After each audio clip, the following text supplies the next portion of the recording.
Welcome in to another Running with the Timberwolves podcast on the Believe Sports Network. My name is Gabe Anderson, and I'm joined, as always, by Chris Everson. Chris, how we doing?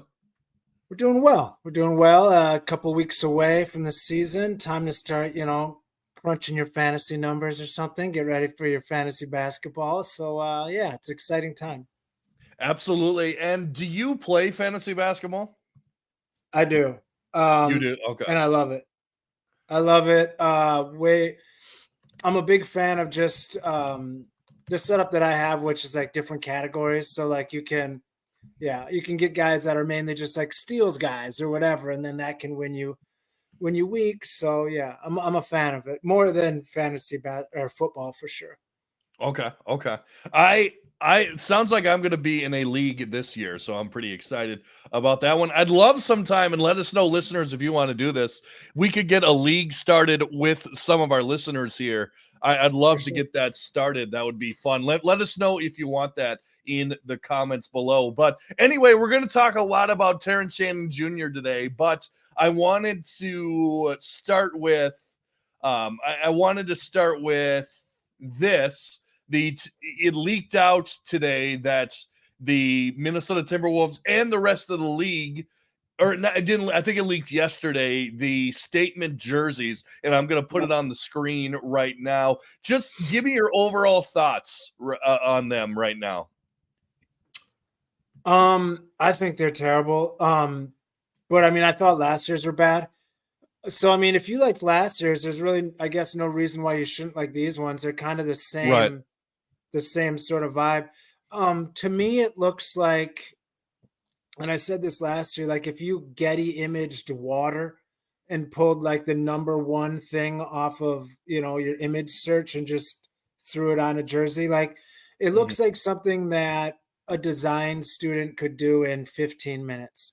Yeah. Um, which I'm disappointed in because, we've got a pretty good, this is a big city here. There's tons of design, companies in this city that are high level. It wouldn't be hard to make something better than this. So Right. it just seems lazy. But when I looked at all the rest of them, they all are really bad and they're all Yeah. very basic. So maybe that was a push from the NBA saying like don't do anything that crazy, just kind of keep it whatever. So I don't know. It looks like a Wish jersey or like a Timu jersey or something to me. I think so as well. I've heard last year they kind of went with water. This year they're kind of going with the ice look. What I don't like is it's so bare on the bottom. Like the top looks okay, give or take. The font looks okay, but once you get past the light blue part, there's really nothing going on. Yeah. Yeah, I mean, the best thing that I think happened last year was they finally realized how amazing those classic throwback jerseys were. And Hmm. they wore those so much, it sort of overshadowed this quote unquote city jersey or statement Right. jersey. So, I think um, last year's statement jersey is better, to be completely honest with you. yeah, probably. But yeah. Oh, And well. the other thing that came out as well, that kind of in the same realm here, and I'll pull it up right Yeah. here, is the Minnesota Timberwolves court for the in-season tournament. And Yeah. I'll pull this up in a second here. I love But how 2K is the one that like spoils all this for all the teams because the new basketball comes out and they've got all this stuff in the game before it's been announced. It's mhm, usually kind of funny. yeah. So we'll go here. I've heard people call it the Mountain Dew court. I Yeah, think that I think this is a little much. I now I know like last year there were basically red courts. I forget what team, but one of the yeah, team had a fully red court. I know yeah, they want it to look like the almost the European look where it's kind of crazy and a lot of stuff going on. Make it different than a normal regular season game is what they're trying to do. But yeah. I I don't like this. I don't like it at all. The green is definitely a lot. If you look in the fade, there's like the trees running down the sides, which is kind of nice. I wish that that was more impactful in the view. Mhm. Um, what I like about these courts is that when you turn on a game, you know that it's part of the Yeah, tournament. right. And I think it's super important if you're going to have this mid-season tournament thing where people are going to, follow the standings of it, and it kind of means something. I think you have to immediately know if it's a in-season tournament game or just a regular season game. Right. And the way that they've decided is by like hideously aggressive courts. Um, yeah, I mean it's fine. I would think I don't know why they go with this neon green so much. I mean, I know that it was like the cool color in like 2005, so maybe they're just that far behind, but just the classic green that's on the classic Timberwolves logo would be Hmm. would be good. But yeah, I like the idea. I know why they're doing it. I don't completely hate it, but No. it's a lot, and I'll have to see it live in action to see if my eyes bleed or not. Yeah, absolutely. It's going to be interesting to see during the game or watching how it comes off on TV as well. Yeah, Is because going to some be stuff, a big some stuff teller of it. that's huge. Like our dark jerseys look terrible um, on screen, whereas the blue that we used last year shows up really great on TV. So like some of it that that plays a big important role is how it's broadcast. Hmm. Yeah, I agree. For me, and this is the last thing I'll say on this, is just so aggressively green. It looks like Mountain Dew threw up over the whole thing. It's pretty aggressive. Yeah, it looks like Nickelodeon got in there and slimed the entire court. Right, So for sure. yeah. So anyway, let us know your thoughts in the comments on two things. One, the green court, and also the Wolves statement jerseys. I don't know. I don't know if we need new jerseys every single year.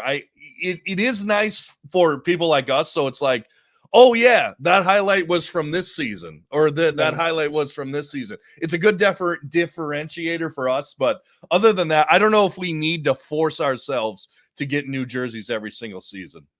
I agree.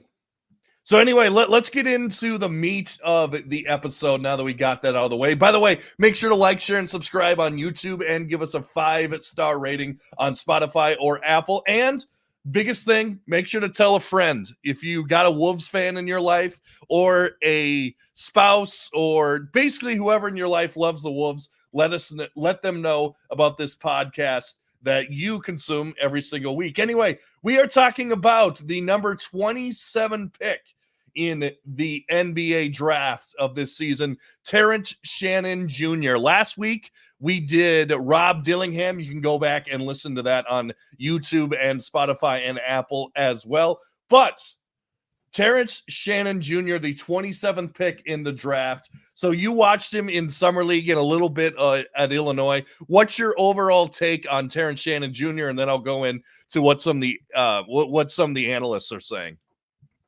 Um, I'm a little bit more hesitant than probably maybe even some of the analysts on him. He's coming in right now. Currently, he's 24 years old, which Yeah, is older than Jaden, older than Anthony Edwards, he's a older year older than than Anthony Edwards. right, um, and probably 6 months older than Jaden. A year younger than Nas. I mean, 4 years younger than Karl Anthony Towns. So he's right there in Oh, like He's not younger than Towns. Oh, younger. Oh, yeah, sorry, my younger. bad, my Yeah, bad. yeah, yeah. Yeah. So like he's right in our key demographic age group, which sometimes can be good. Um, I think if you're expecting really high level upside, I think that might be a miss. Everyone was kind of enamored with him in college, and that's fine.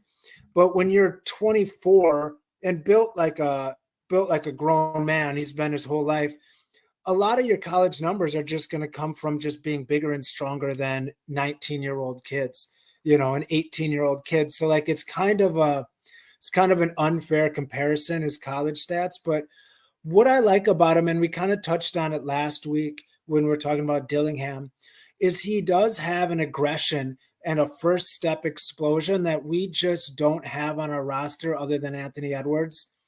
Mm-hmm. And I think when I was thinking about him more, I think if you loved what Vanderbilt gave us on, as a bench player, role player, when he was on the Timberwolves, Hmm. I think you might like what Shannon brings. Like, I think he's got that same sort of aggression, that same sort of high energy, that same sort of like, don't give up on a play, go for the block when you don't think maybe you can even get it. But like, he's always competing, gets out in the fast break.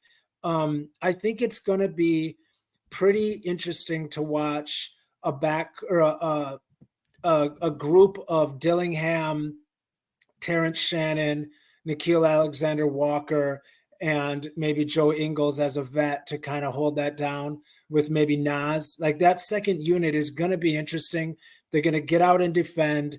They're going to be physical, and they're going to want to get out and run. So, I think it'll be fun. I think if he can be, a 10-minute a night guy, I think it's a win. But I just wouldn't jump on a real high upside unless his jump shot really turns around. Yeah, that's the other thing. He shot, actually, it went up. He shot 32% at Illinois in technically his senior year. He was a fifth year senior at Illinois. He shot 32% from three in his senior year. Then last year, his fifth year, he shot 36%. So a good shooting trajectory. Now, he did do wonders in the Big Ten tournaments. He really went off in the Big Ten tournament. That was after the allegations, which we'll talk about in a little bit. Averaged 34 points a game in the Big Ten tournament on about 47% shooting. Got to the free throw line a ton. I was seeing high or double Yeah. digits free throw shooting every single time. And I don't know. I think off the bat, everyone thinks that eventually Rob Dillingham's going to be the Lou Williams kind of guy who comes off the bench, scores a bunch of points. But I think off the bat, if he can shoot, I think Terrance Shannon Jr. might be a little more ready than Rob Dillingham in the short term. Yeah, I mean, he could be. I mean, he's got the physicality. He's got everything that Dillingham kind of lacks, and Dillingham kind of has everything that he lacks. Like, Right. Dillingham has this explosive one-on-one shot creative offense type thing. And Terrance Shannon Jr. is kind of like, I'm going straight to the cup, like straight line drives. I'm going to beat you with my physicality. Mm-hmm. So that's definitely quite a bit difference, but he's a big body guy. I think he's got, like I said, that hustle. And that is important. Like, even if you just like trying hard all the time is a skill set that's very underrated. And it's something that, really pops from a role player. So, Mm-hmm. I'm excited to see him. And I mean, let's be real, he's probably going to be our, eighth, ninth guy. So like, Right. maybe even, beyond that. So like, it's not like we need to be expecting the world from him, but if he can give us solid, hardworking minutes, Right. I'm all for it. I also think that he is going to be kind of a change of pace from Yeah. Jaden McDaniels at the small forward. And I think he gives us more leverage to go small. Not small, because all intents and purposes, if things are running smoothly, we're going to have two centers in the game Right. with Rudy, Nas, But it and could be like Cat. three guards with that then. Right. But I mean, when you got Jane McDaniels in there, who some people say he looks like he's almost 7 foot, when you got almost 3 7-footers in there, it kind of hurts your spacing a little bit. I think if you put Terrance Shannon at the small forward and let him play a little small forward, that almost gives teams a different look. I'm not saying For he's going sure. to have the same defense as Jaden. I'm not saying he's going to be as efficient as Jaden, but it's a different look that Coach Finch can throw in there to kind of throw off teams a little bit. Yeah, and I don't think his defense is going to be as big of a drop off No, I don't think so either. as like it's been in the past. Like last year, like when you bring in slow mo, like I know a lot of people liked him, but it was a very like it killed our rhythm. Mm-hmm. Like slow mo was a rhythm killer. He plays effectively in his own sort of style, but that style wasn't exactly the style we had. So as Right. long as Terrance Shannon can get off the ball, either shoot it or drive it or get off the ball, I'm all for it. Right. And again, he adds that thing like in our starting lineup, Anthony Edwards, when the ball swings to him, he attacks. In our bench role, when the ball swung around, nobody wanted to attack. It would swing, swing, swing, swing, swing, swing, swing, swing, swing, and it would be a bunch of Right. guys that were not confident enough to do anything with it.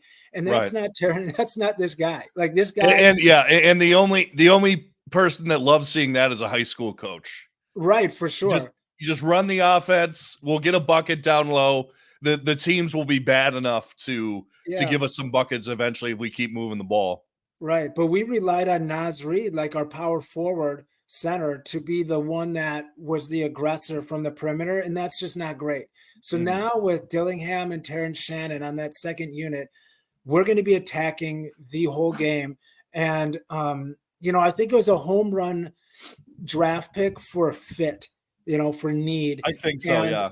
and at 24 years old, you know, you don't have to worry about, you know, when his rookie contract comes up, we don't really know, is he going to be fine? When this guy's rookie contract comes up, he's going to be like 27, 28 years old. So, Right. like, you're going to know who he is at that point and if you want to Mhm. continue with him or not. It's not going to be a 22-year-old guy that you're still like, well, he could come into his own still. Like Right. this is he'll be a pretty polished product by then. So that from a GM standard is standing is probably pretty nice. And I think there's another angle here. And this will kind of go into some of the allegations against him, which I want to be clear, he was proven not guilty in a court of law. It's Yeah, completely behind him. In fact, I saw an article today. He's actually suing I police believe, department. yeah, the police department, like $11 million. It's not just him, it's his family as well, but they're suing them for a bunch. And I think that obviously it was a terrible tragedy. Obviously, whatever it went down was awful for him as well. I mean, to think Yeah, about it, to go through thinking, could you imagine being on the precipice of something that you've worked for your entire life? Your entire life, like right, you went to IMG Academy in Florida. You went to Texas Tech, grinded for 2 years or 3 right, years, I should say. Then you went to Illinois, your hometown, grinded for another 2 years just right. to make it to the NBA. And then you get accused of something like rape. Like, that's crazy. But I think that he could come out pretty pissed about this. And if he comes out pissed about this, like we saw in Summer League, he could be really effective. Maybe A that chip on the scare shoulder. drives him to be even better in the NBA. Yeah, I mean, it sounds like it was completely erroneous. Like he was Yeah. had nothing to do with it, and it was pretty bad police work. Um, and yeah, for sure, that could be a driving factor. Is the fact that I could have been drafted 5, 6, 7 spots higher, which is cumulatively over the life of that contract is probably around $10 million that he lost Hmm. strictly because of that bad police work. So. Um, it's too bad that happens, and Right. I'm just glad he got cleared of it and he's moved on. And what's impressive about it is, as a fairly young individual, he took the stand. Like he was the one who took it in his own hands and said, Yeah. "No, I will represent myself." Like he seems very mature. He seems very polished. It seems like going through all that is kind of trials and tribulations that a lot of people don't have to struggle with. So he's set up for disappointment. He's set up for, some things that maybe regular guys aren't used to that are going to happen during the NBA season that, maybe this prepared him for in one way or another Hmm. mentally.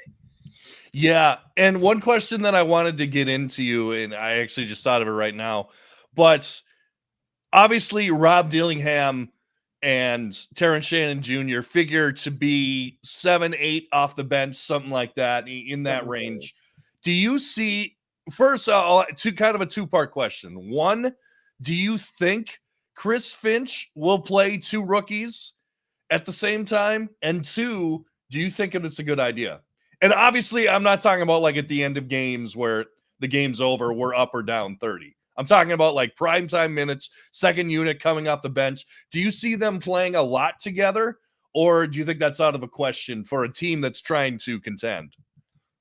Yeah, I mean, obviously it's going to depend on how effective they are, but Right. looking at our roster, I mean, if it's not Terrance Shannon or Dillingham, you're getting down to like PJ Dozier, uh, Hmm.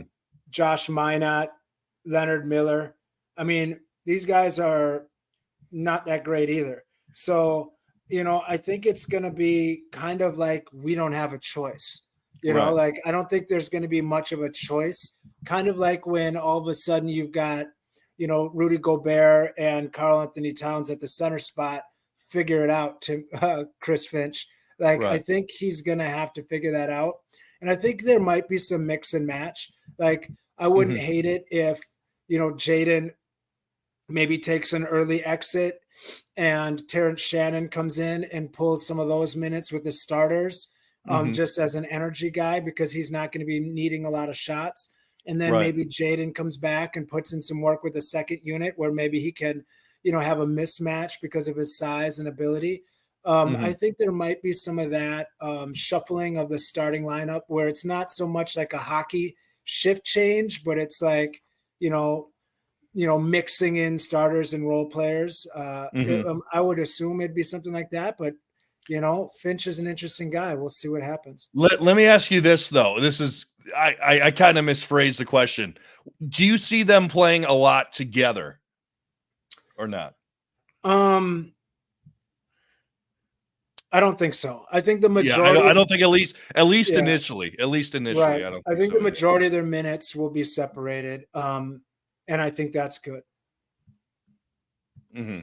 Yeah, it's going to be, and I think I'm pretty sure that just for the lack of guard help, I think that Dillingham is going to get the nod earlier. I mean, he's the eighth Oh pick in the yeah, draft. Also, I mean, we need that guard help as well. I mean, we kind of got Jaden in there already, so I think Dillingham is going to get the nod first, but I could see Terrance Shannon not too far behind it. I yeah. love. I I mean, was listening. our Go ahead. third point guard is probably Neil Alexander Walker Right. or Nikhil Alexander Walker. I mean, I don't know. I mean, we only have Connolly, Dillingham, and Walker as the only guys who I've even really seen pretend to Mhm. play point guard on the Yeah, roster. I mean, maybe. obviously Anthony Edwards will be pretty ball dominant, so maybe you don't need a traditional point guard. But yeah, Dillingham's going to have a lot of minutes just pure off necessity. Mhm.